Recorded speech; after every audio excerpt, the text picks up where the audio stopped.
I think the big takeaway here is that you love Kid Rock now, and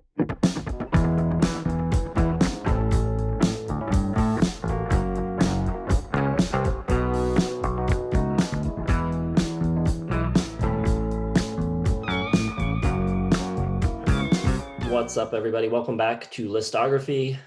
Jason here with Joe. Cram's got the week off, and today we are counting down our top 10 favorite songs by Dwight Yoakam, the first really true country discography that we've done on the channel.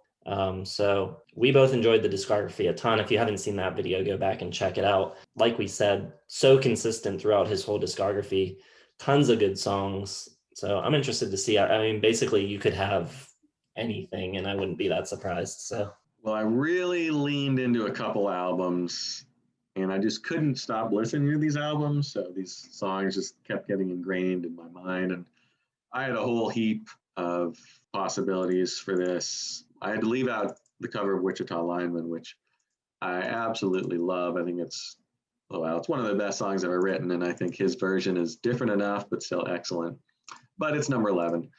Number 10, I got From This Time, Ain't That Lonely Yet. It's close to pop country. It's earnest as hell, but I think Yoakam, he saves it from being like too corny, too overwrought, and it's just a really pretty ballad. Number 9, I got 1,000 Miles from Hillbilly Deluxe. It's not really a ballad. Maybe it is a ballad. It's hard to tell. It's very like observational, very good lyrically, and great fiddle playing. Like it's got a country feel, but not like a classic Nashville country feel that Ain't That Lonely Yet has. It's kind of a ballad, but very different. The yearning is palpable in this one. Number 8, I got You're the One from If There Was a Way.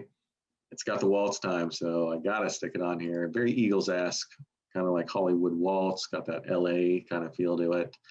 Great piano, strings are just right, and the vocals are on point. Number 7, I got One More Night. It's got electric sitar on it. It's got horns. It's kind of like with the same as You're the One. It's kind of like that 70s feel, like not quite Eagles, but like adjacent to the Eagles. And it's closer to rock than country in a lot of ways. Number 6, From This Time, I got Two Doors Down. You know, one of those classic country woe is me songs, but I really like the heart on the sleeve vocal performance.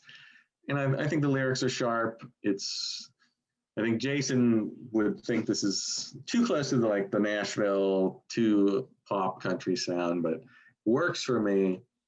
I don't mind that as much as Jason does, I don't think. So I like it. Number 5, I got Johnson's Love from Hillbilly Deluxe. Real pretty country ballad. Really nice lap steel guitar. Just perfect on this one. Really good lyrics. Again, Dwight's really good at just painting a picture of these sort of like rundown little country towns in Appalachia. And he does it on this one really well. Number 4, I got Nothing from Gone. It's got like a disco beat. It's got great organ. It's got like strings. It just doesn't really sound like anything else in his discography, and it's incredibly catchy. Just really fun listen. Number 3, guitars, Cadillacs. The song started it all. Really like the template for the next 10 years or so. Like equal parts rock and roll, honky tonk.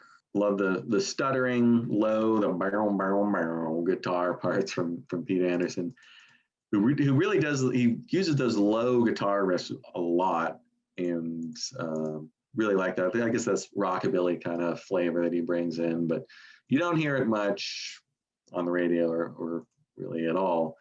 Number 2, I'm gonna go with Gone. That'll Be Me.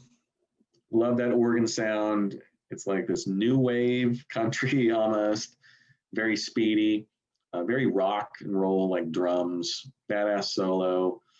Like it's kind of Elvis Costello gone country, and I just think it blew me away the first time I heard it. So gotta have it way up here. Number 1, that was going to be The Distance Between You and Me from If There Was a Way, my number 1 album. And just that opening riff, just really cool, knocked me out the first time I heard it.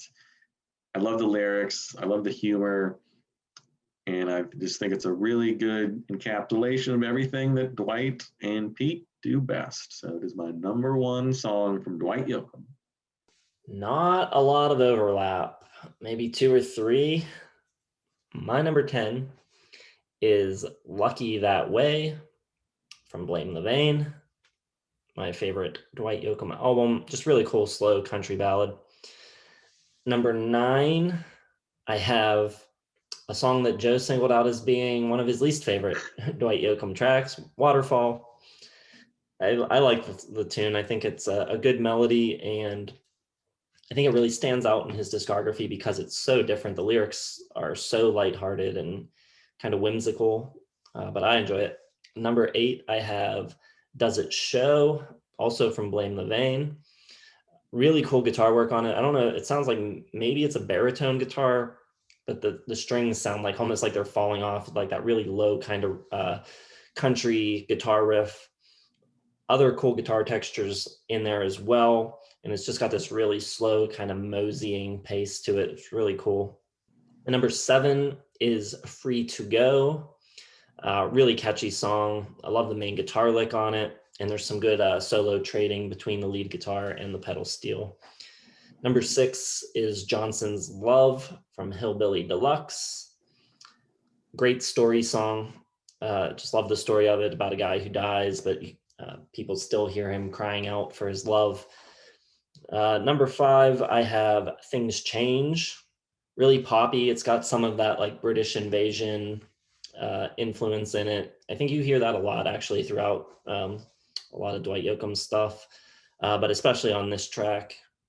Number 4, I have The Late Great Golden State, another really catchy kind of poppy rock country tune.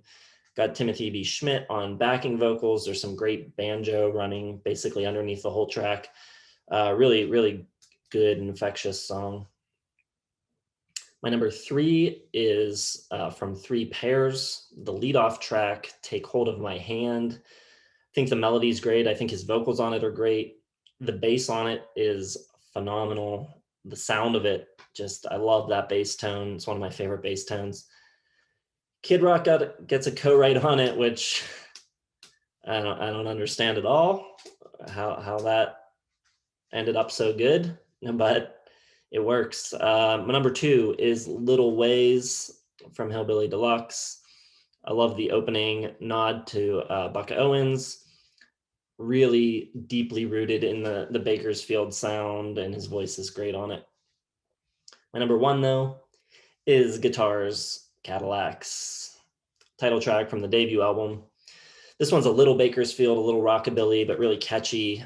There's great imagery in it, and I think it's a great song to kind of launch his career and kind of, build up that bad boy image that he had in the mid to late 80s.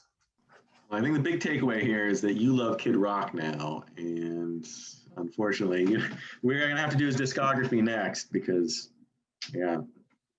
I couldn't believe that. I saw that he had a co-write, but the credits were his real name. So I was like, which song is Kid Rock on? And turned out to be my favorite one on the album. But anyways, let us know down below what your favorite Dwight Yoakam songs are. Let us know what you think of our lists. Be sure to hit the like button, subscribe to the channel if you haven't yet. Hit the bell for notifications, and check our description for links to all of our social media, Twitter, Instagram, Facebook, and our website, which we are actually starting to put some stuff on now. If you haven't seen it yet, we put our favorite albums of 2021 on there, and we made a Spotify playlist for you to check out some of our favorite tracks from those albums. So check all that out, and we will see you in the next video. Thanks for watching.